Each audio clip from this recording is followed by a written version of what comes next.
రానున్న అసెంబ్లీ సమావేశాల్లో నిరుద్యోగుల సమస్యలపై చర్చించాలని ఏఐవైఎఫ్ నంద్యాల జిల్లా కార్యదర్శి నాగరాముడు డిమాండ్ చేశారు. ఈ మేరకు స్థానిక నంద్యాల సిపిఐ కార్యాలయంలో ఏర్పాటు చేసిన మీడియా సమావేశంలో నంద్యాల జిల్లా కార్యదర్శి నాగరాముడు మాట్లాడుతూ కూటమి ప్రభుత్వం అధికారంలోకి రాక మునుపు రాష్ట్ర వ్యాప్తంగా అన్ని శాఖల్లో ఖాళీగా ఉన్నటువంటి పోస్టులను భర్తీ చేసి నిరుద్యోగ యువతకు ఉద్యోగ అవకాశాలు కల్పిస్తామని మాట ఇచ్చి మాట తప్పడం జరిగిందన్నారు.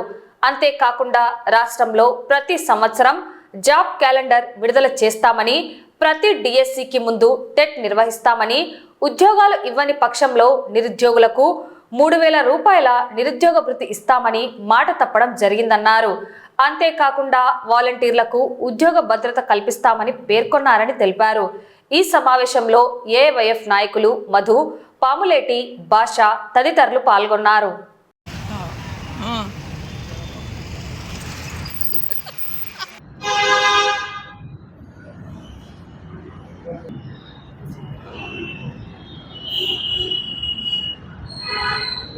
ఇప్పుడు అధికారం చేపట్టినటువంటి కూటమి ప్రభుత్వము అధికార ప్రాంతాలకి నిరుద్యోగ ఓట్లతో గెలిచి ఈరోజు నిరుద్యోగ సమస్యలను గాలికి వదిలేసే పరిస్థితి ఏర్పడింది. ఈ నెలలో జరిగినటువంటి అసెంబ్లీ సమావేశాల్లో ప్రతి ఎమ్మెల్యే, మినిస్టర్ కూడా కంపల్సరీగా నిరుద్యోగ సమస్యలను కంపల్సరీగా అసెంబ్లీలో ప్రతి ఒక్కరు నోరు విప్పాలి.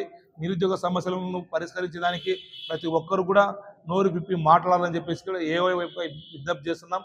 అదేవిధంగా నిరుద్యోగ భృతి 3,000 రూపాయలను, అదేవిధంగా ఎలక్షన్ల కంటే ముందు అధికారంలోకి రాందోలికి చంద్రబాబు నాయుడు గారు సాక్షాత్తుగా, ఉప ముఖ్యమంత్రి పవన్ కళ్యాణ్ గారు కూడా సాక్షాత్తుగా మేము అధికారంలోకి వచ్చిన తర్వాత వాలంటీర్లకు కూడా 10,000 రూపాయలు గౌరవ వేతనం కూడా నేను ఇస్తామని చెప్పేసి వాగ్దానం చేసిన వాళ్ళు ఈరోజు వాలంటీర్లను కూడా 5 లక్షల మందిని గాలికి వదిలేసే పరిస్థితి ఏర్పడింది.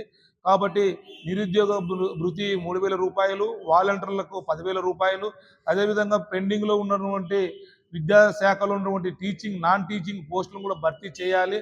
వాటితో పాటుగా